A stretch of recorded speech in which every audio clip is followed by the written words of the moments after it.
be starting in a few minutes. Okay, just let me do a quick introduction of myself, and of course, what ATCEN is all about, and also some of the partners that I have. Right. So let's do this. So we are based in Malaysia. In case you do not know, we are based in Malaysia. We've been around for like 18 years. ATCEN was set up in 2003, sorry. And what do I do? Right, I am a leadership enabler. Okay, so I help a lot of people with their leadership programs. I do a lot of trainings in that particular area. However, my background is I'm a chartered accountant by training. I gave up. I won't say I gave up. I'm still an accountant. Right, so I stopped doing a lot of accountancy. I would say give and take about 20 odd years ago. So what I do today is a lot of leadership and management development program. I do a lot of executive coaching. As a matter of fact, I had 2 executive coaching this morning. Right? I finished at about 1:30, right? And I've got another one at 5 o'clock. Okay, so I need to finish this by about 4:30. So this gives me about 50-minute break in between before I go in for another conversation with someone. So as mentioned, my background is I'm a chartered accountant. I've got my master's in engineering business management. I'm also a DISC profiler. Any of you here familiar with DISC? You know what DISC is all about? DISC. Right? If you are, raise your hand. If you've never heard of it, okay, right? Don't need to put out anything. Okay. So DISC, familiar with DISC? Right. Good. Okay, Handy. Right. Few people here are good. So if you're familiar with DISC, is good. It's something that I always advocate a lot of people being able to do. The reason why I say that is because DISC is something that is important, because once you understand a person's personality, once you understand your own personality, it becomes very critical and for communication purposes, right? So that you can, adjust your communication style to their personality. Why? Very simple. They like you more. Okay. Now, other things is, of course, I'm a PSMB trainer and I'm a WKU trainer as well. I've got over 20 years of management development programs and consulting work and customer experience and things like that. So if you do want to contact me or you do like whatever I'm doing, just go to my email, my Facebook, or my LinkedIn and just press like and follow me. I've got articles and I've also got a lot of various videos. For those of you who do not know, I have been doing this is my 5th session. So there's 4 sessions that have been recorded before this. Okay. Now, let's move forward a little bit more. Okay. ATCEN, who are we? What are we? What do we do? Very simple. We are as mentioned, the people development expert. We have been around since 2003. We are 100% Malaysian company, and we, tied up with various organizations in Malaysia and across the world, such as Contact Center Association of Malaysia, right? WKU is the US company.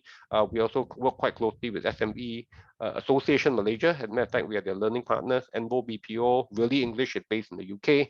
And of course, for Malaysians, you should be familiar with PSMB, or now rebranded into HRD Corp. Okay, this is where the company where you pay levy funds into. So we have been registered with HRDF since the very beginning in 2003. Now, other things that we do, I just gotta give a quick overview. A lot of people do ask me, ATCEN, what does this stand for? Okay, is it a name? How do you come up with the name? Very simple, it's an acronym. Okay, A stands for T is for training, C is for capacity building, E is for event, and N is for network. Okay, network. So I'm just gonna run through very quickly a few services that we offer, right? The key services that we offer, so that you have a good idea, what we can do for you. First and foremost, okay, part of this program is actually sponsored by or supported by WKU. WKU is Western Kentucky University. If you want to find out more about them, just go wku.edu. wku.edu. Based in the US, it is a state university. It's called Western Kentucky University. We have been working with them for, I would say, close to 10 years now. It's actually more than 10 years. What we do is they are our, we work with them on certification body, and what has happened is we have just launched a new certification program, or 2 new certification program with them, from which today's materials are taken from. So I'll be facilitating this 2 particular workshop. Okay, currently it is online. Okay, it's Zoom, but once everything starts to open up, we probably will do it face-to-face. So one is a certified business masterclass where we talk about business acumen, financial literacy, and strategic awareness. So things like, as people move up move up in their careers, and they go up the ladder, the corporate ladder, it's very important that they become strategically aware. Okay, their strategic thinking skills improve, and also their business acumen improve. And of course, to improve this too, sometimes you need a lot of help in terms of financial literacy. That's why for business masterclass, we are actually doing a one day for each of these, so that managers understand the 3 areas. Now, the Certified Performance Management Program is another program that we are running. This is a 4-day program whereby we'll do a whole wide range of stuff, ranging from leading people to managing people to developing people. We'll talk about coaching. We'll talk about enhancing the communication skills and how to lead people better, and how to make sure all your staff get from one point to the other point through performance management. So that is what we do. Now, so these 2 programs are endorsed by WKU, and that's one of the reasons why I'm sharing bits and pieces with you of what we are doing here. Okay, now, what else? Okay, in terms of management development program, we've got a whole series of management development programs. Most of these are conducted by myself. What I do is anything from personal effectiveness to critical skills, and also we've got something to do with customer experience as well, which is mainly conducted by my partner. Right? We got a lot of WKU certified programs down there, mainly on the contact center. Now, last but not least, okay, I'm just going to go through this. This is actually the topic for the day, right? And if you're ready to go, okay, or you got no more questions, let me know. So first thing, okay, any more questions? Any questions about ATCEN? Right, so I would love to entertain some questions about ATCEN. So if you got any questions about ATCEN, please unmute yourself, or just, hey, type it in. Okay, it's always good to type it in. Come, let's go. Anyone, any questions? Just gonna give you a few seconds. Okay, in these few seconds, I'm gonna get ready by taking a drink. Anyone, anything? Right, if you're ready to go, then thumbs up. Okay, everyone, thumbs up so that I know that you're ready to go, and I'll start sharing. Right, only thank you. Right. Anyone else? Come on, be participative. Okay, very good. A lot of people coming in. Jagnesh, hey, good to see you, my friend. Hey, it's been a long time.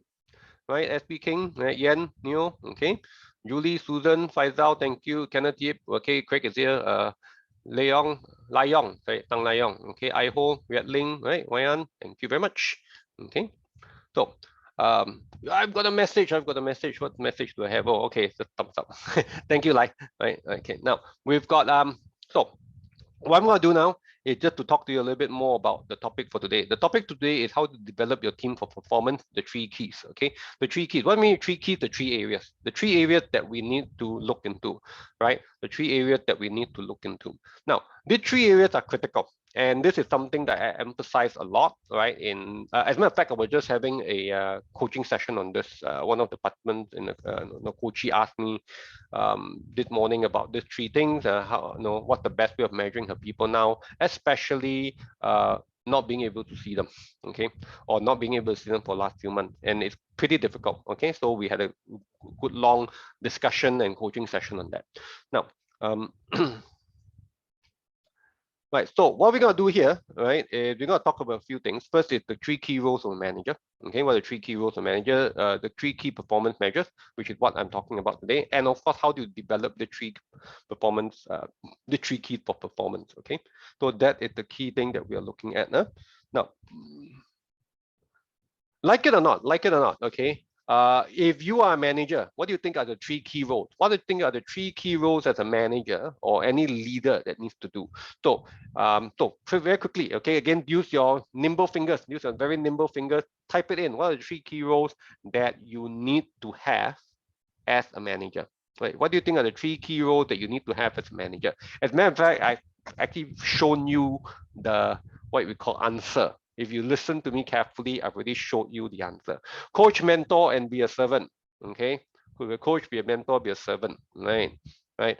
Inspire, leadership, knowledge. Okay, develop and coaching them. Right.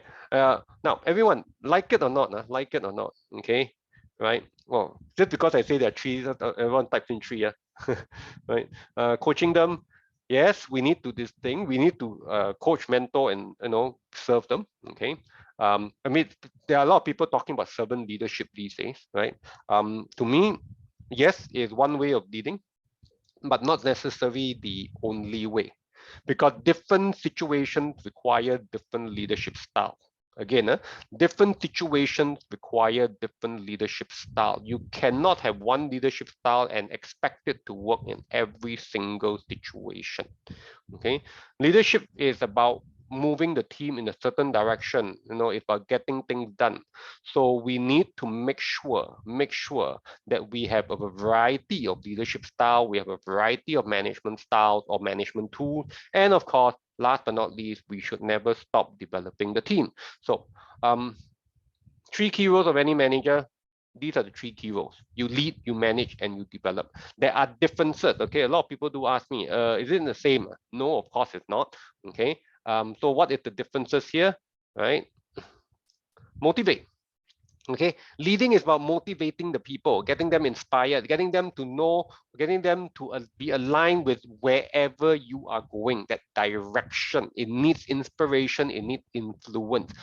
People in a team needs to know where we are going. People in an organization need to know where we are going, right? Now, a lot of people may say, isn't that the leader job?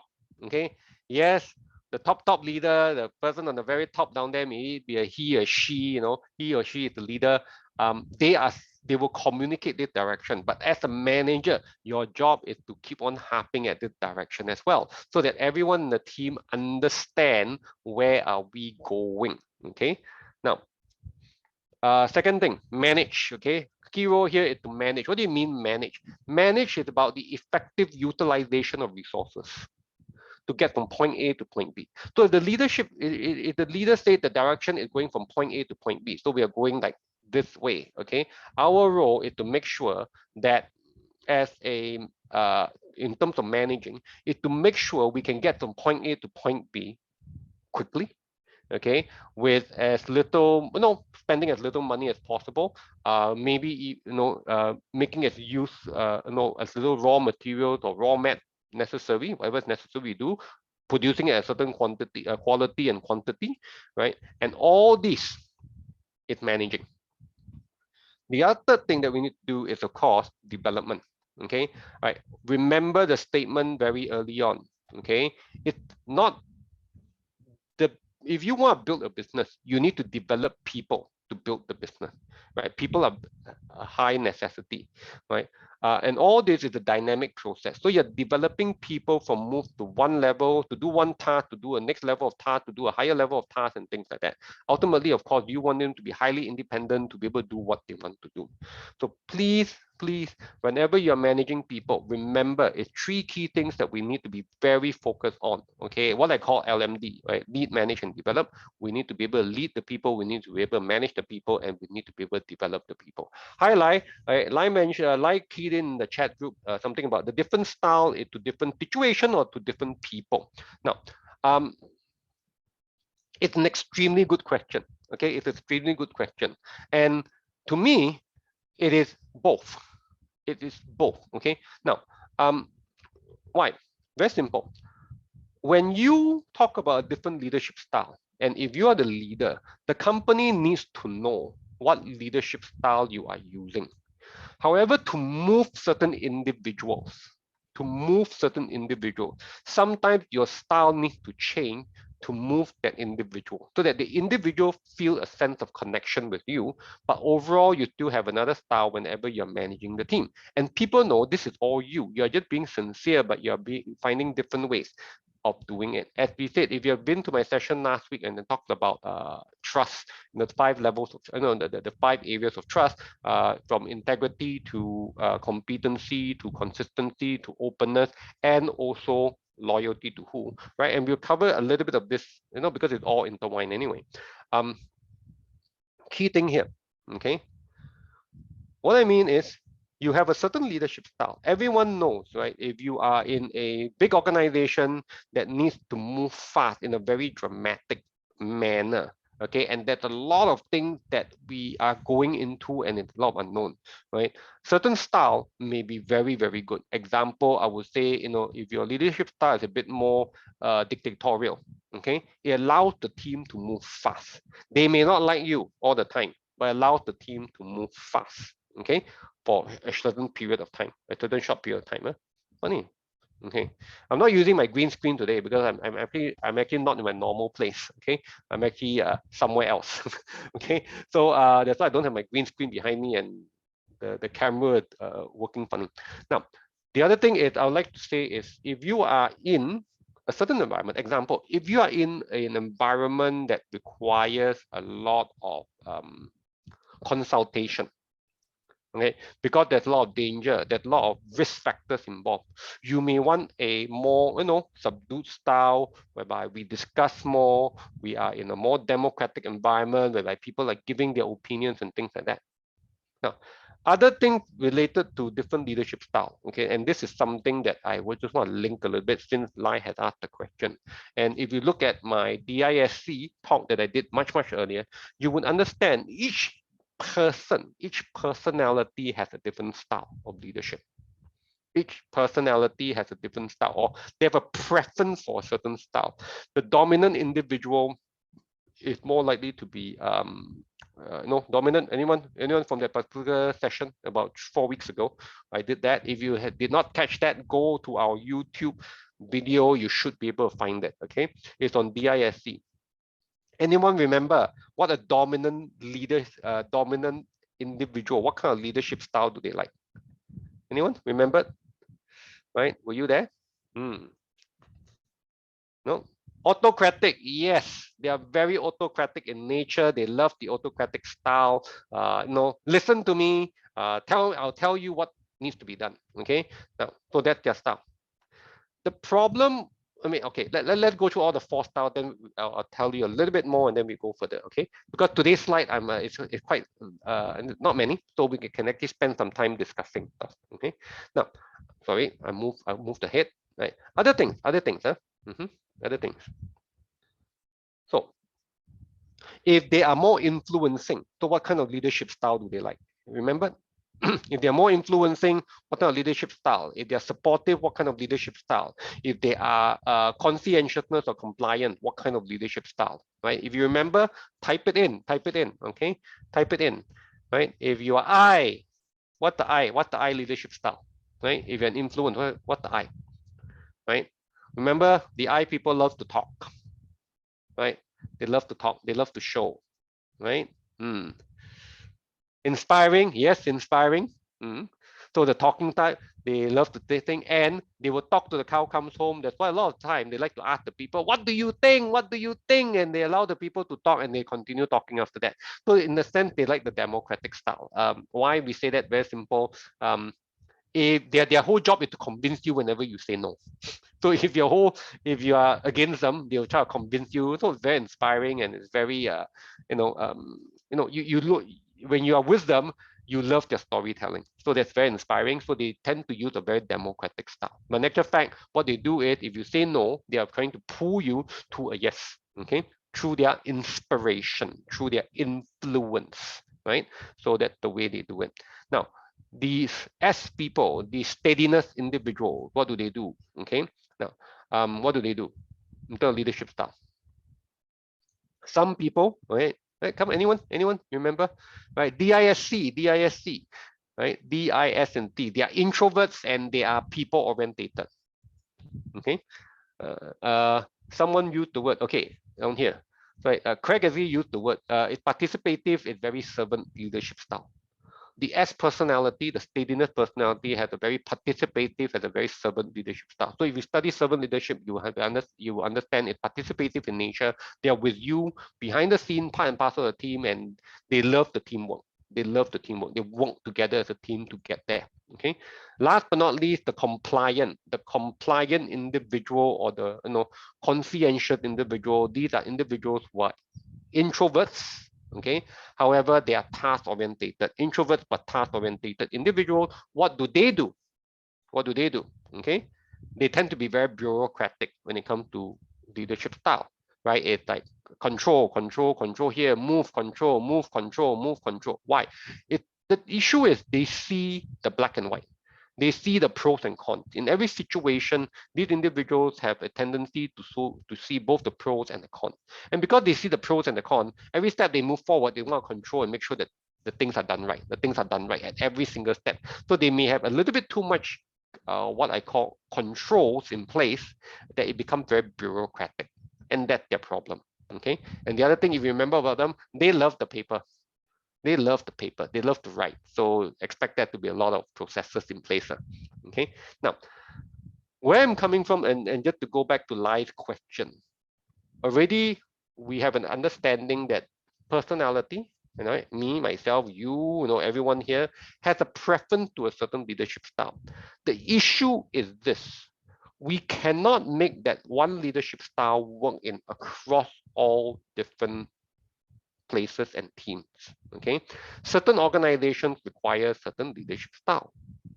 Certain organizations require certain leadership style. Certain organizations, to move fast, leadership style will need to change.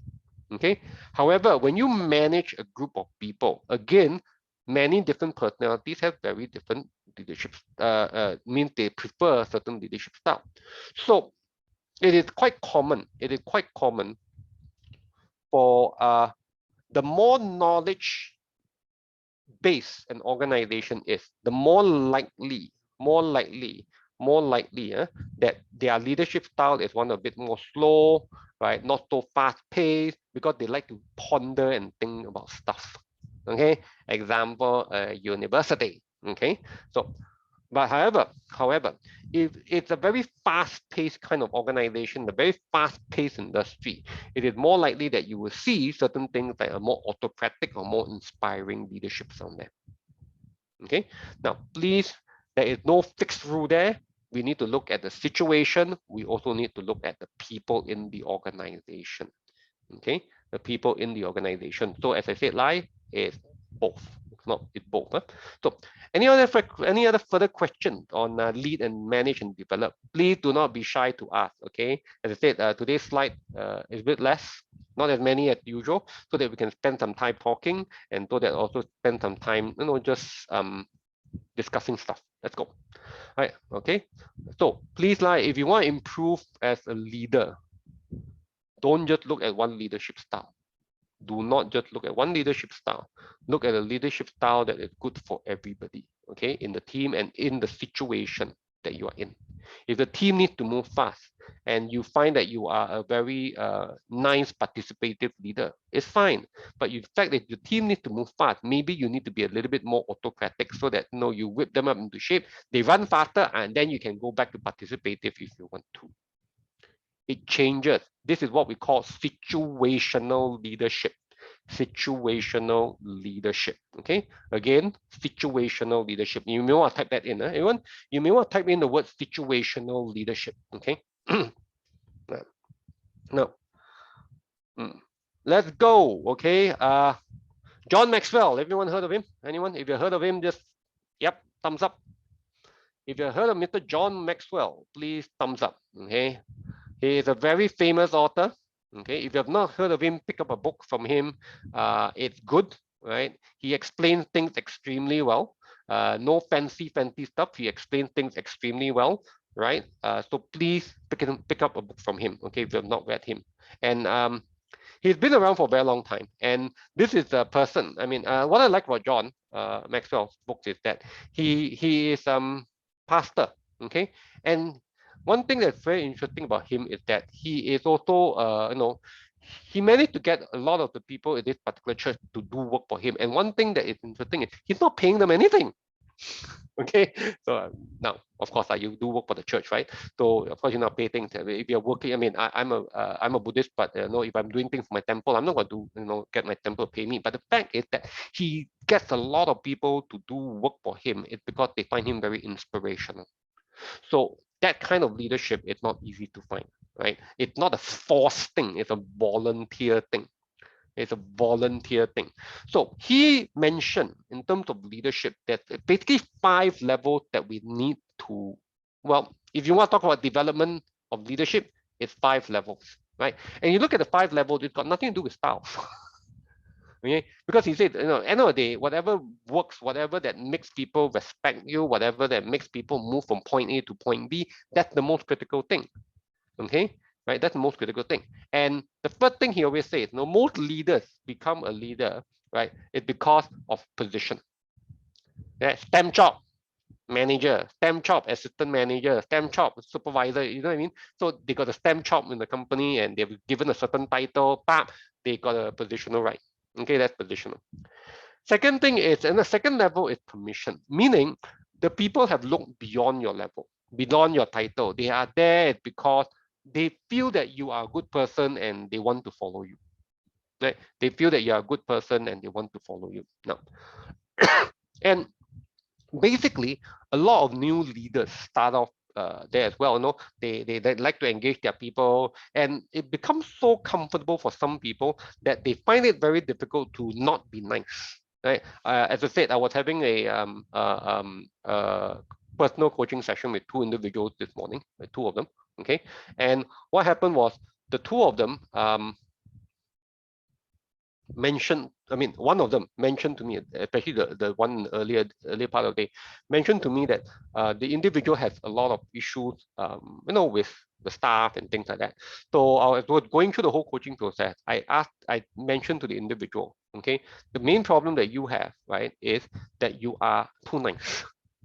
You're a nice person. And the individual said, yeah, I mean, I like to be seen as a nice person.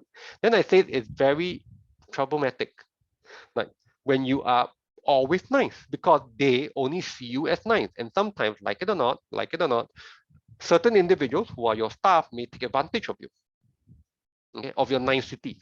Okay, so please, this is what we mean by permission. A lot of relationship orientated, and they like to remain nice. To get results, you need to learn that sometimes, hey, I missed out something. People follow because of what you have done for the team. Okay, right. To get results, okay, to get results, what happened is that the individuals that are involved, okay, right, need to be aiming for the result. And sometimes to get the results, we need to be hard. Remember, I've spoken a little bit on this as well. The push factor and the pull factor. Not everyone is motivated by reward. Some people need to be pushed. Okay, some people are motivated by pain. It's too hot here, so therefore I'm moving. Okay, it's too hot here, not because there's an aircon room on the other side. It needs to be hot enough here, then I will stand up and walk to the aircon room in the other side. You get me? Right? Not everyone goes, oh, aircon room, okay, and everyone rush there. It needs to be hot enough here, then I'll move there. If I don't feel it's hot enough, I may not move there. Right? So production, result. So to do certain things like that, to get results consistently, you need both hard and soft. Hard and soft. You get me? Right? So that they get the results consistently. Because sometimes people need to see the reward. Many a time people need to see, hey, I'm in pain here, so therefore I move. Then you get production. Right? Now, next thing, very critical part is the development. Okay, this level is critical. This level is the part whereby, okay, you have actually developed individuals to learn to take over, who are capable of taking over your positions and higher. That means you have developed individuals that are able to take over your position and higher. Okay, good story here. Real story. A few years ago, I was doing some consulting work with one of the larger Malaysian banks. Okay, and they had a change of CEO, and the new CEO who came in was a very mild-mannered, individual, come across as very, globally traveled, but very mild-mannered, which was very unlike the previous one before that. So very huge contrast in terms of management style. However, after reading up a bit of this individual and being in a conversation with this individual 3 times, okay, I found that this individual actually had developed a lot of other senior bankers around the region, right? And this person actually knows a lot of CEOs of banks not only in Malaysia, but also in Singapore and around the whole of Asia. Because at one time or rather, he had worked with them, and many of them also, because he's a slightly older gentleman, many of them had reported to him previously. And he can, he was basically telling us, a few names that he did, and we were like, wow, this person has developed a lot of people. And what happened is that, okay, very quickly he whipped this organization, this bank, into shape, and very quickly he moved up. And when he moved up to the next level, okay, right, what happened was it was very easy for him to get replacement, and a lot of people actually wanted to work with him. So therefore, he had this very good ability to reproduce, right, a lot of other leaders. Right? Last but not least, it's the Pinnacle. The Pinnacle is one of, I would say, like, very few people actually reach the pinnacle of leadership, whereby people just respect you for who you are and for who you represent. They may not like you, but they will still respect you for who you are and what you represent. Not many people get to the pinnacle. I mean, in terms of political, I would say around this region, Lee Kuan Yew got to pinnacle. Lee Kuan Yew got to the pinnacle of leadership, right? Even after, he retired from Lee Kuan Yew. This is the former president, I say not president, the former prime minister of Singapore, right? He got to the pinnacle because even after he retired, okay, for many, many years, right, gave up his senior minister position, right? A lot of people still went and see him, and regionally as well, right? From around the world, they still went and talked to him, see him, got his views about what what it's all about. Because you can see in Singapore that there had really been a reproduction line of good leaders, right? For the next few, couple of years, right? So this is what we are talking about. Produce a whole generation of leaders who are capable of doing what needs to be done, right? And Pinnacle. So question here. Okay, anyone? Any questions here? Anything you want feedback on? Anything you want you want me to answer, or you just want to share some knowledge? Let's take a few seconds here. Okay, let's take a few seconds. All these are very critical. Okay, all these are very critical for us to move forward. Right? You need to ask yourself, where are you at the moment? Are you at position? Meaning position. Okay, listen to me because I'm the manager. Okay, listen to me because I'm a supervisor. Right? Or there is a lot of relationship happening, which is good, right? That's the next step. Relationship happen, right? People work with you not because they have to, because you are in the letter of appointment written down there, I'm supposed to report to you. People work with you because they want to, okay? Because they feel you understand them, they understand you. Or is it that, say, number 3, people work with you because you produce results. And as I was saying to another individual a few days ago, okay, whatever hardship a person goes through, many a time at the end of it, when they get the result and the reward is given out, you'll be quite surprised how many of them actually forget how much hardship they went through. But they will, instead of taking it as a badge of, it's so difficult working for him, they will actually take it as a badge of honor to go, hey, he was tough and she was tough, but I learned something. I'm more than I am, right? And this is part of the process of reproduction. This is a part of the process of development. It's meant to be not easy. If the development process is so easy and everyone with it done, hey, the person doesn't learn much, right? The person is not really improving. It's meant to be difficult, right? Mentally, physically, or emotionally, it's meant to be a difficult journey. But they know this person who is doing it for them, the leader who is doing it for them, means well, has no agenda behind it other than, hey, I'm here, I want to make you a better person, okay? Or I want to make the team win, because we need to win, and that's all they are doing. Are we okay here? And last but not least, the last 2 segments, development and Pinnacle. All right, any questions? Right. If you'd like to switch on your video, it'd be great. I would love to see your faces and just say hi, right? Please remember, if you don't choose to, I'm also okay. But at the end, please switch on your video so that we have a video, right? So it's not a video, but we have a what we call a photo, at least with people's faces down there. Right, Hanley? Right, always nice to see you. Okay, right. Okay, Ken. Now let's move. Let's move. Any questions? Any questions? Anyone? Any questions? Any question? Right? Any questions? Can do. Are we all right? No problem here. Good. Right. If you're okay, thumbs up. You understand where I'm coming from? Thumbs up. Okay. Thumbs up. Thumbs up, thumbs up. Okay, Joey, Craig, right? YN, thanks. Right, thanks, Handy, Ida. Okay. Right, anyone else? Anyone else? There's about 32 of you in the room. I think we should be able to get about 20%. Right? Or is my okay, thanks, Joseph. Okay, right. Neil, Julie, Susan, Lai, are you there? Okay, thank you. Okay. Oh, I mentioned Susan, we are psychic. Okay. I mentioned Susan only, she went bam. Okay. Right. So there are 3 ways to observe a person's performance. Okay, there are 3 ways to observe a person's performance, and please look at it from this perspective. A lot of people look at results, but results are an end, the end. If you take, oh, let's look at our result at the year end. Year end is 3 months away.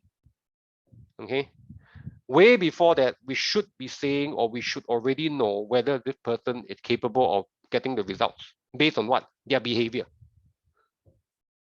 We know what behaviors, what actions are needed to get results. Agree? We know, right? Example. If I have a salesperson and this salesperson is supposed to be meeting clients, and every day I come to the office, I see him sitting down there, not meeting clients, not calling clients. Is he going to get the results? I don't think so. Unless this person is a superstar online. But the problem is, if I'm in one of those business whereby we actually need to go there and just talk to the clients and meet the people and not sitting down and becoming a superstar digital marketer, hey, that's a different business. Okay, I need him to be out there to do what needs to be done because that is the role he's playing. So look at the behavior of the person. Last but not least, this is the 3 keys. Impact. Impact is a lot more subtle. Impact. And impact means 3 different levels. Some people may even say it's 4 different levels. Okay, right? 4 different levels. What do you mean by 3 different levels? One thing, whenever this person does anything, the way they respond, why they do it, or why they did not do it, talking to them, listening to them, do they always talk about me, or team, or organization? Okay. Now, what I mean by me, why? Okay, Jeremy, have you done it? No lah. I had this issue, I had that issue, I had this issue. Everything I have an issue. It's always me, my issue. Okay, right. So this person, as you can see from trust perspective, loyalty is to me. Okay, why don't you? Can you? Hey, Jeremy, tomorrow the team is coming. Is trying to get together and do something. Okay, and this person say, "Oh, I'm too busy," right? And never turns up for any of the team things. Never offers assistance. Walks away. The first thing, the clock strikes 5, and the person walks out the door. Okay, doesn't bother asking the team whether there's anything else to do. Right? Every time you ask him or her to do something, he or she goes, or I've got something else to do. You get me? Then again, as I mentioned, this person is not a team player. Now, personally, in my team, in any of my team, I expect everyone to be a team player. It is easy to play the me game. Why? We are all human beings. We always protect ourselves first. Agree? Right? I do personally.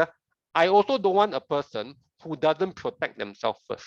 What do I mean? I don't want a person who doesn't protect themselves first. These people are, and I've met a few, these people are so self-sacrificing that they give everything to a lot of people. End of the day, we in the end need to support the person. So rather than the person supporting us, we end up supporting the individual. Okay, because the person gets depressed or the person gets so frustrated, irritated that he or she feels he or she is supporting everybody, and we are like, how come you're not supporting yourself? Put yourself first lah. But what we want to find is the individual who says, hey, I have enough, right? And even though I may not be there, be fully self-sufficient yet, I'm willing to lend a hand to others.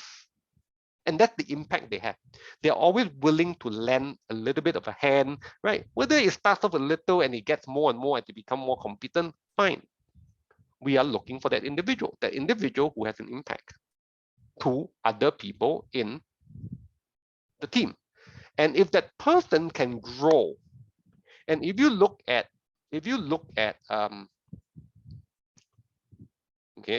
this, you will notice on the upper level, it's all about others.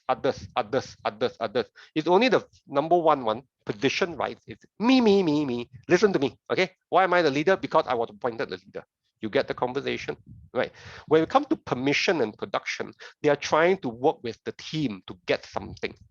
And when you go to development and Pinnacle, it basically, hey, it's beyond that. It's beyond that. It's way beyond the team. It's something much bigger already, right? It's more like, I don't care if you're in my team or not, right? I am going to build you well. If you can exceed my expectation, you go beyond me, you go better than me. It is a bonus, right? So that's the way we want impact to be looked at. I hope you understand what I mean by impact. You need to see, right, this individual, whether if he or she is performing, what kind of impact does he have on the team and on the organization? Okay, on the team or on the organization. Now, right now, key thing here. Do you know that this is usually measured in your performance measure? If you go through a performance evaluation process with any organization, these are usually measured there. Do you know that? Except that, of course, they will say, oh, company corporate values. Company corporate values are usually behavior at work that you want to see. Okay? And of course, results are your KPIs. Results are straightforward, it's your KPI. Then people say impact, right? This where they ask the managers and things like that. No, the person doing the evaluation, right? Will you ask this person to stay? Okay, that's the impact. That's asking you the critical question. We are looking for people who have all three. Okay, why? A person may get result, but you may not like the way they do it. You may not like the way they do it. Just about sometime last week, I was having a conversation with the participant in my workshop. Okay, and we were talking about impact. And I'm telling this individual, what's the point of this person that you have in your team getting results, but everyone doesn't like working with this person at all, and everyone says this person to a certain extent is scheming? Isn't the impact on your team bad? And as we went along this conversation during a short break, right? He was telling me that this person sometimes even gets the company in trouble. The reputation of the company is at stake because of certain things that's being done just to get the result that he or she wants for the he or she. I mean, this person's a she, he lah, right? Wants. So for the result that he wants, this individual is willing even to put the organization's reputation at stake just to get what he wants, right? So far, the results are there, okay? But a lot of people are not happy. What's the point of maintaining a person like this in the organization? And that is something that I feel all of us must ask if we do have such individuals in the organization, okay? Are we okay here, everybody? Ken? So ask yourself, okay, when you evaluate somebody, anyone, it's the result there. How's the behavior like? Okay, is it appropriate or not appropriate? Is it the behavior that you like to see? Is it the behavior that the organization would want? Is it the behavior that the team would want? And then ask yourself, what's the impact of this individual? What's the impact on this individual? Now, the impact can go on further. Right? Example, so people with high impact, very high impact, the moment they don't turn up to work, it's noticeable. People with very low impact, the moment they don't turn up to work, no one notices it for days. You get me? No one notices it for days because they maybe haven't built much relationship with anybody. Or what they do, right? A lot of people deem, okay, it can be easily done by anybody. So impact, right? Impact, impact, impact, impact, impact. Are we okay? By the way, I spoke to another person a few days ago on career advancement, right? And this person was telling me, I want to be promoted this year, right? So this person is a senior exec, I want to be promoted to a assistant manager, and I wanted to do this year. So I asked the individual, so what different are you doing? Are you hitting all your KPI? Yeah, I'm hitting. I know I'm hitting most of my KPIs, and whatever it is, can be done. I say great, good. What else are you doing?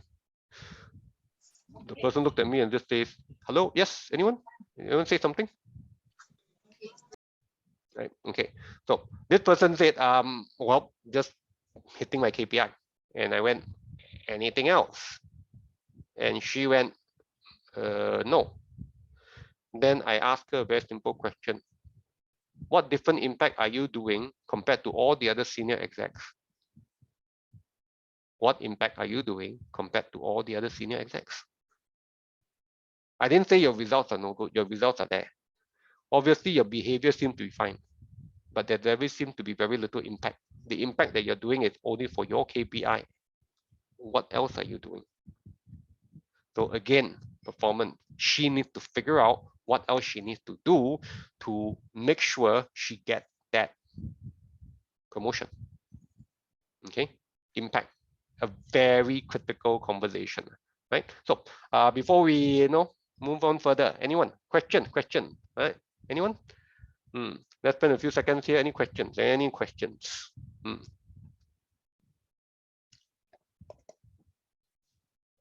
Ken, if you're all right, I'm going to move forward. Okay, Ken? All right, everybody? It's hard to monitor behaviors of remote staff. Yep, it's hard. Tommy mentioned that. Tommy, thank you for it's hard. Okay, so but whenever you meet up with them, okay, whenever you see them, have meetings with them, it's okay to ask, what have they been doing? What have they been doing? Like it or not, right? Let's be honest here. It needs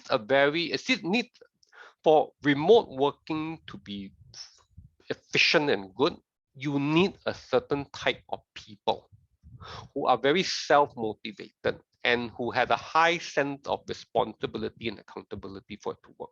And it's not for everybody. A person with very low discipline, you will have very hard time getting them to work remotely. A staff with no result, bad behavior should be kicked out of the organization straight away. Bad news, it's difficult to kick a staff out. Right, Honey, agree. But my thing is, I hope you're not one of these people. So you're talking about yourself. Oh, okay. Right. Yeah. She said, yeah, I'm a bad staff, and it's very difficult to kick me out. Okay. I do agree. So that's why my thing is, it really depends on two things. It really depends on two things. What's your organization culture like? What's an organization culture like? Right? Some organization cultures are a little bit more easier to get a person out when they don't perform. Some organization cultures, because of the way they run or the thing, or they have a certain reputation, it is very difficult. Now, I'm not joking on this one. A few years ago, I had a session with a group of they were sort of young managers. So these people were young managers, right? Young managers meaning majority of them were less than 40. I think all of them in the room was less than 40. And as overall, the whole entire Malaysian team, they are actually an Australian company. But overall, the whole Malaysian team, the oldest person was actually the MD. Okay. So most of the managers there were pretty young, and they also manage a group of people who were about their age or younger. And one key thing which we've got this conversation going on after 2 days of workshop was that this individual that they were quite active in the whole entire workshop, came up to me and said, "Hey, Jeremy, can I talk to you for a while?" And it ended up like whole 1 hour, so finish in whole 1 hour I was with the individual. And there was also another individual whom was individual A was okay with individual B being there. And what happened was that we were having a conversation, and it's exactly what you said, right? And Handy mentioned this staff that she had was so bad that this individual was, as the manager, was even being accused of not being fair. Okay, and for some reason, the way this organization works is they are very protective of their staff. And one of the key reasons I found out later was that they did not like high attrition rates. Okay, high attrition rates. That means they did not like people to leave. They were measured on that. So HR manager actually took a very strong stand against people leaving, right? Right, and it was always encourage. So in a way, even though this person had got, I would say, when I did ask any warning letters given, he said, yeah, this person consistently had been given warning letters. So this year itself 3, but they still don't want to take action on this individual because they want to hit their KPI. So given the opportunity later on, a few days later, whereby I was supposed to meet the MD for lunch. So I met up with the MD and I was very frank with the MD, right? The impact of this individual on the team, and not only that, the fact that it's moving out, this individual scolded and screamed at the manager for being unfair in front of a lot of people. Okay, and most of the people in the room knew that it was this individual's fault. But because of that commotion, it backed up to the manager. You get me? For not being able to control that situation. But it's been noted that this individual is a drama king or a drama queen. You get me? So it's exactly what Handy had mentioned. Very difficult to get up. So I basically told the MD, right, if you don't do something about this, right, not that I know the whole story and I believe both sides, you are literally allowing bad behaviors to happen when there are evidence of bad behaviors. Why? Because you have a person down there who has a very negative impact, and not only impacting the department now, and it's impacting the whole entire organization.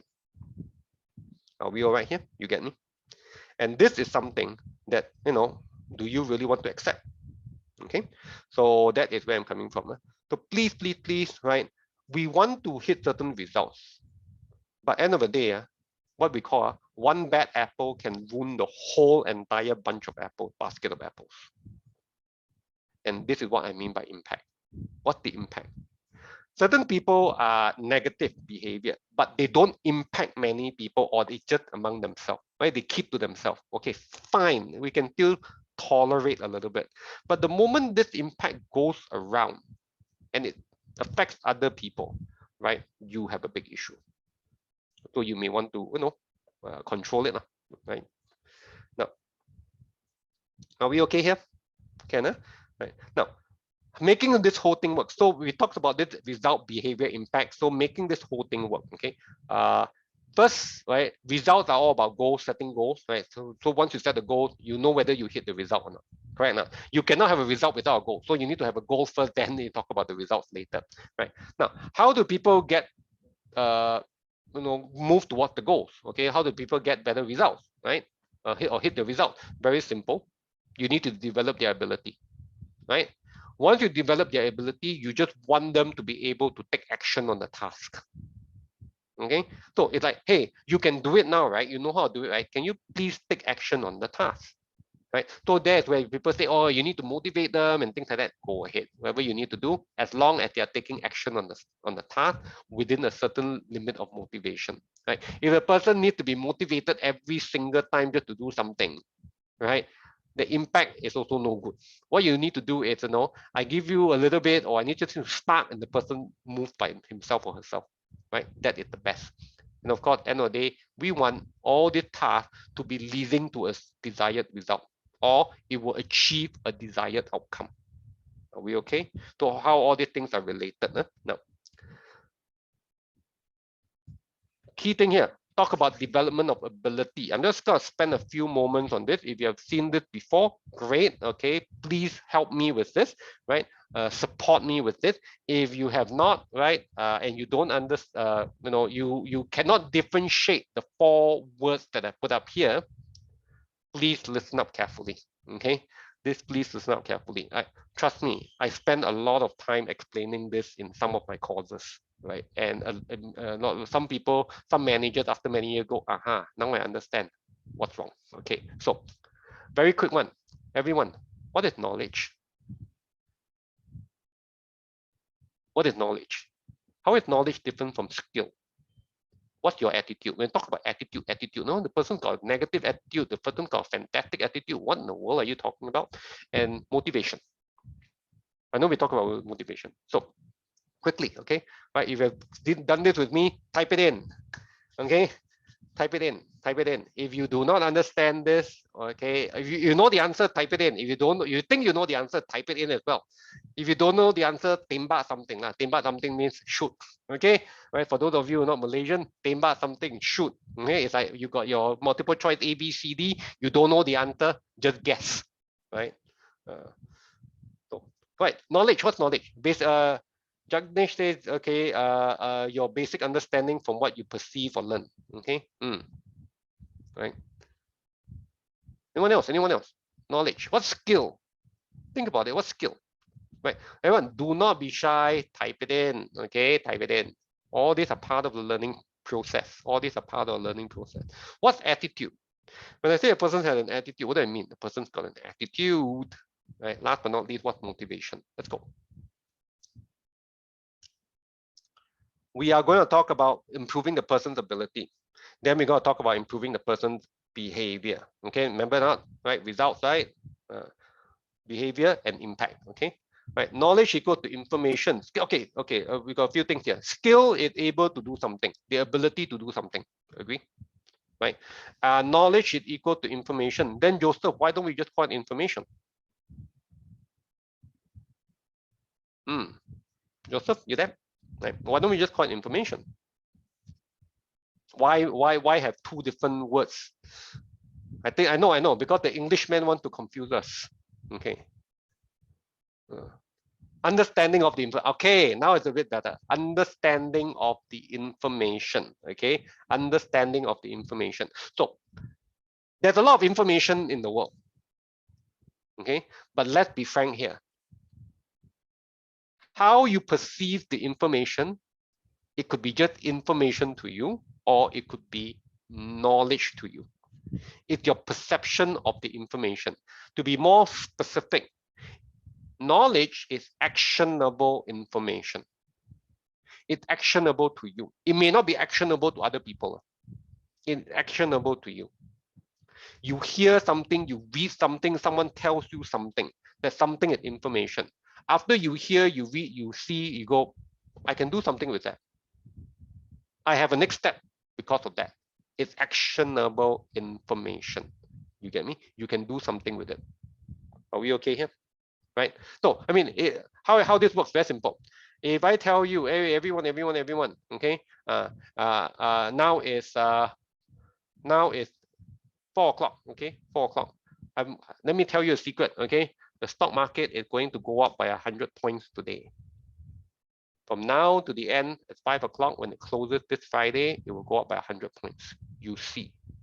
Now, what I mean, if this information is correct, those of you who invest, you would say, okay, Jeremy, thank you very much. I'm switching off and I'm going to the stock market. I'm going to see whether I can make some money or not, because the stock market improved, going up by 100 points today. Okay, from now till the end of the day. But for those of you who don't even bother and you look at me and say, I don't invest in stock. Nice to know that the stock market is going up 100, but you don't do anything with it, so it's not actionable. You get me? For some of you, you're going to go, Jeremy, I think you're lying. Right? So, as far as you're concerned, it's information. You get me? Right? You got to do something about it, it becomes actionable. Okay, are we okay here, Ken? No. Next thing, skill. Being able to do something and being able to do something are two different things, right? Right. Those of you, anyone of you who is academic, anyone academic here, you are in school or anything like that. In school and anything like that. You get me? Okay, I know you teach in a college or university. I mean, sorry, I'm just using this as an example. Okay, it doesn't apply across the board. But what I'm saying is, a lot of professors who teach it in universities have the knowledge. not many of them have the skill to do what they know. You get me? Right? I mean, I've met professors of entrepreneurship. Ask them a simple question. Have you ever owned a business? The first word is, oh, never. They know a lot about entrepreneurship, but they've never experienced putting their money in, okay, running a business and seeing whether it's success or failure. But they can tell you how to run a business successfully. You get what I mean? How to run a business successfully. And that's very important. Okay. So this is what I mean. Able to do it. A skill means you're able to do the action, the necessary action required. Now, what is attitude, ladies and gentlemen? Attitude. Attitude. Able to understand and then apply the info to achieve something. Right? Yeah. Able to apply requires skill. Okay, Hanli. So able to understand actionable information. Okay, so that's knowledge. The ability to apply it and make it work, that will be the skill. Okay. Now, attitude. Attitude. What's attitude, everybody? Type. Attitude. Hey, Malaysian managers' favorite word. Anything that doesn't work, anything they cannot solve, it's down to attitude. It's always down to attitude. The person's attitude like that. The person's attitude like that. I'm like, okay, so what do you mean by that? Right? Attitude is behavior. You can see my attitude, man. Layong, can you see my attitude?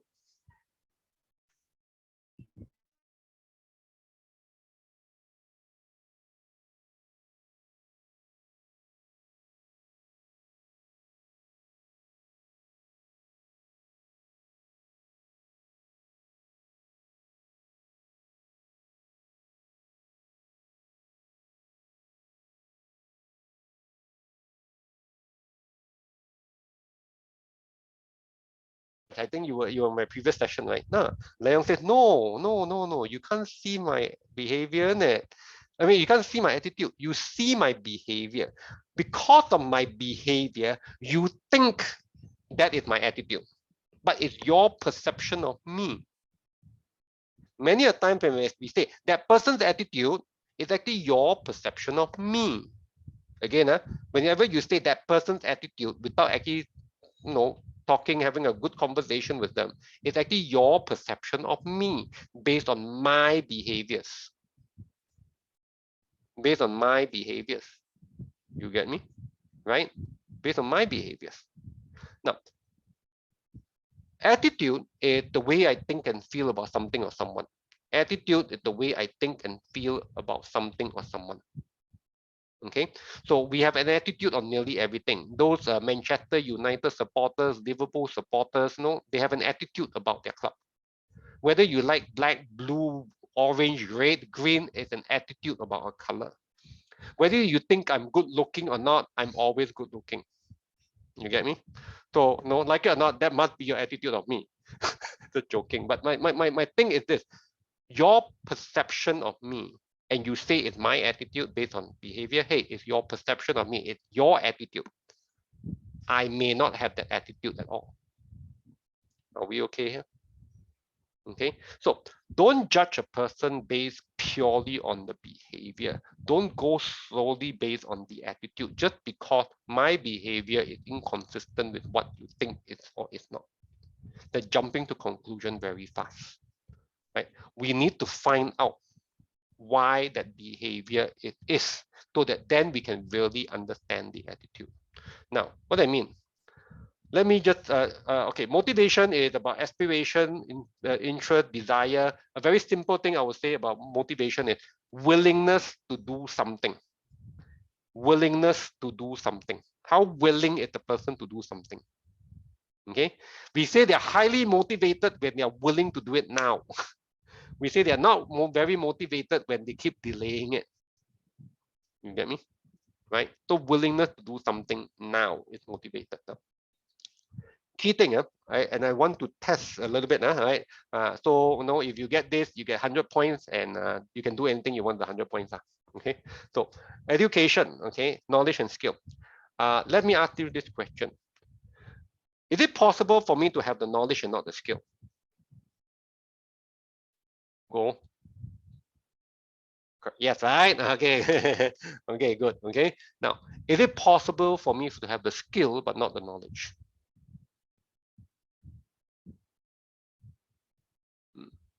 Right? Now people get a bit confused. So some say yes, some say no. So for those who said yes, right? Handy, you say yes, right? Why you say yes? Why you say yes? He's always hiding behind the mask. Double mask, because I'm one of them. I don't get you. He has the skill, but he doesn't have the knowledge.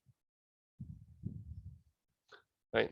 What do you mean? I mean, I explained this, I think the last session, briefly, and I mentioned, you ask a salesperson, hey, how do you close that sale? Then the salesperson say, oh, don't know lah. I just know what to do lah. Right? I just know what to do. Then can you please break down how you do what you do? No, the customer look like that, so I do like this. The customer say that, so I say this. So then you go, yeah, but exactly how, when, what did the customer say? That look lah. What do you mean that look? That look, that say that. You know what I mean? Then what I'm gonna say, this person got the skill, but they can't explain the knowledge behind it. Okay. Another example, mechanics. A lot of mechanics can break apart your car. They can break everything down. They can tear apart your car and remove every single screw, probably rebuild the whole thing back again. But if you really ask them how a car works, the knowledge behind auto engineering, auto mechanics of the engine, they may not be able to tell you. Okay, I've asked. I mean, for fun, I was talking to this particular mechanic a long time back. I was asking him, actually, how do you define a 2000 cc and a 1000 cc car, a 1005 cc car, right? Yeah, I remember this thing. He told me, and I believed it. Oh, how big is the engine? Okay, so the bigger the engine, the bigger. Yeah. Well, a few years later, I wrote auto mechanic. No, I was reading a book on automotive engineering. Nope. Not exactly the case. Okay, so please, if you don't believe what I'm saying, read it up. It's not how big the engine is. Of course, as we improve our technology, the engine is going to get smaller, right? But there's a certain thing that they measure to tell you whether it's a 1.5 or 1.8 or a 2 liter or 2.4 or a 3 liter engine. There's a certain thing that's being measured.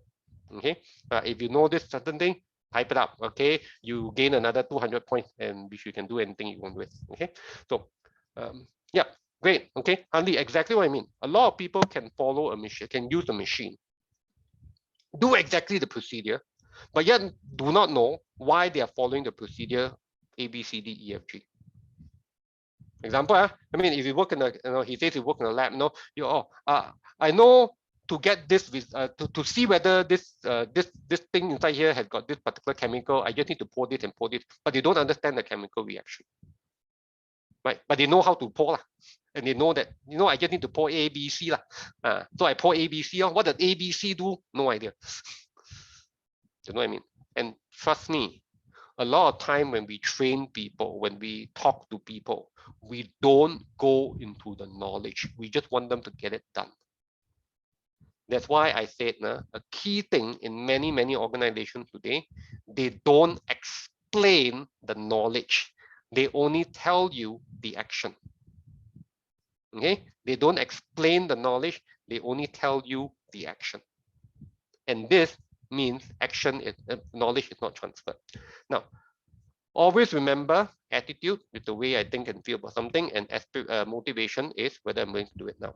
Okay. Now, a few key things here, right? How do you develop behavior?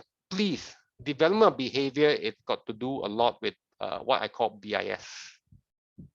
Right? It's about giving the person feedback on how they are behaving. Again, right?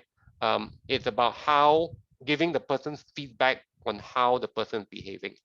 So what we talk about is always the behavior. What do you see is the behavior. Don't talk about the attitude. Attitude cannot be seen. Attitude is your feeling or thought about that individual based on what he or she did. Okay, right? If you go and tell a person you are lazy, that is your attitude about him or her, right? You tell a person, you don't care about me, that is your attitude about him or her. It is not their behavior. You must ask yourself, what behavior did they do that made you come out with this conclusion of your attitude towards them? Get me? So rather tell, for those of you who've got your boyfriend, girlfriend, spouse, rather than tell them, hey, you don't care about me, it is better to say, right? For the last 3 rounds, every time I ask you for dinner, to come out for dinner, you have always rejected me. You don't care about me, is it? You get me? That's the behavior. That behavior led you to having this attitude about you don't care about me. Right? What's the behavior? Talk about that behavior. The behavior is evidence. The behavior is fact. Oh, you want to know which 3 times? Okay, let me get my WhatsApp up and I'll show you which 3 times. Everyone get me? That's behavior. We can talk about behavior. The attitude is the feeling you have, it's a thought process that you have about him or her or a thing. It may or may not be right, right? And attitude is very accusatory. Need to understand that. So we want to enhance a person's behavior, right? Now, and we want to improve the outcome of the behavior, meaning how the behavior impacts the people around them. How did behavior impact? So what you're going to talk about is the behavior, how the behavior impacts them, you, me, the team, the organization, and last but not least, then you talk about having a good suggestion. Then you talk about having a good suggestion. You get me? Anyone? BIS is one of the simplest ways of giving feedback. Right? So it's not something like, I mean, one of you may even just anyone, you want to highlight an issue, then we'll talk about the BIS. Anyone, right? You can unmute yourself or you can type it in. Of course, unmuting yourself is much faster, right? Typing it in. You can, if you are a bit shy, you can stay in behind the cloud, the dark curtains. Okay, so no one knows who you are. We can only hear your voice. Okay. Anyone, if you want to share something, just share. Then we'll talk about how to use BIS. Okay. Now. But what I'm saying here is BIS is about behavior, impact, and suggestion. BIS works both ways, okay, both ways. It can work in a sense of, it can work in positive situation, meaning, hey, the person did something good. You want to reinforce. So you remind them of that behavior that you saw, okay, the action that you saw. Tell them, hey, I love it a lot. It's very beneficial to us. It's very beneficial to the team. You need to do more of this. Okay. So suggestion, keep it up, keep it up, keep it up. Okay. Do more of this. Next round, please do it for us. You get me? Just like whenever someone brings good food, they cook good food for us and they bring to the office, right? Everyone say, wow, your nasi lemak very nice, your mee goreng very nice, this thing, I'm so happy, we are so happy, you need to do one more time next week. So this is what I mean. We are trying to reinforce a positive behavior. The same thing here. If you want them to rectify a negative behavior, okay, what you tell them is about the behavior that they did. Okay, hey, so and so, I'm just going to use Hanli, right? So and so, Hanli, you remember that day when we were doing this with a client, right? And you did this particular thing. You mentioned this in front of the client. Okay, and because you mentioned this in front of the client then asked me a very difficult question, of which I was stunned and I didn't know how to answer, and I fumbled in the answer, not because it is something that normally we will not touch in and it's new. example. So therefore, please don't ask this kind of questions anymore in front of a client. Right? It doesn't give us a very good light. You get me? So this is what we are coming from. Are we okay here? Right? So Handy, you got an example? Okay. Yeah. Okay. Well, thank you. Right. Give him a hand for participating. Right. Hey, give yourself. Oh, hey, don't poor guy him now. No, give a hand to him now. Clap, clap, clap. Everyone show some clap, clap, clap, clap, clap. Okay. Right. See, you got some female fans here. Joey and Ryan. Chloe as well. See all female fans. See, they love you. You take off your mask, they will love you even more. Okay. So, are we okay here, everybody? So use BIS. Now, one more thing I just want to say before I cover the last slide. Once you get used to BIS, it is okay to talk impact, then B, then S. It's good to talk impact. Right? It could be something like, hey, example, Handy and myself just came out from a meeting. I could just ask him, Handy, what do you think of the meeting? Could it have been better? Impact, right? Then I ask him, so it could have been better. So what could you have done differently? Behavior, and then I go, okay, and we go suggestion. Or what could we have done differently? Behavior, and then suggestion. You get me? So it could actually go IBS, right? It could actually go IBS, but don't use IBS until you're very clear what the behavior is. Okay, and you work. I use this a lot in my coaching. I use a lot of BIS in my coaching, right? Because it's a simple way of just giving feedback. It's a simple way of getting them to work together and open up, talk to you, right? So as a manager, remember BIS is a very important tool, and sometimes in some of my workshops, this is what we do the whole entire day. Well, okay, not the whole entire day, half a day, right? Just BIS, just getting people used to talking about it, and a lot of different insights will come out. A lot of different insights will come out. Okay. Now, last but not least, impact of decision, loyalty. Okay. Always remember, and this is just a brief discussion. What I mean by here is people who make a lot of me decisions, okay, tend to only benefit themselves. Very rarely does it benefit the organization. Okay, if they make a lot of team, okay, it split both ways.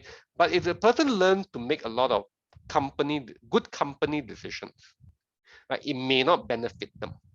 It may not benefit them. You get me? Right. Sometimes it may, sometimes it may not benefit them. Because sometimes company decision means it's a bit more difficult. Right. I'm putting myself in a much more difficult position to do something, but it's actually very good for the whole sake of the company. Right. What you're looking for when you are assessing a person in terms of loyalty is, as I mentioned numerous times in this conversation, you are looking for that individual that looks beyond themselves, right? Looks beyond themselves. They are trying to figure how everyone wins. They're trying to figure out how everyone wins. And ultimately, when that may not be achievable, they are still going to go, okay, it's best that everyone here wins, even though sometimes I need to make a loss. Okay, that means they need to make harder, work harder, do something more, spend more time. That's a good person. Why? There have been too many occasions in my career, right, and working with teams and working with another company, whereby I have found, right, when people at the top management makes a lot of me decision that is not company orientated, a lot of people tend to suffer. A lot of people tend to suffer. So even if you look at promoting someone, it is always good, it's always excellent, I'll put it this way, to promote people who think of us and the people around them rather than me. And you see that a lot. You'll find it quite often. So please, right, if you want to manage the performance of an individual, remember this, okay? You need to have a goal, right? People need to have the right behavior. They need to take a lot of discipline action before they can get to the end result that you want. So one of the key things you look at is the behavior of the people, right? How this behavior impacts a lot of people. When they take action, they don't take action, does it impact a lot of people? Okay, so all these things, the behavior and the impact to the team will give you a very good idea whether this person or this group of people or this organization will hit the result or not. Okay, right? So with that, I'm going to end it. I'm nearly at 4:30. Right? Please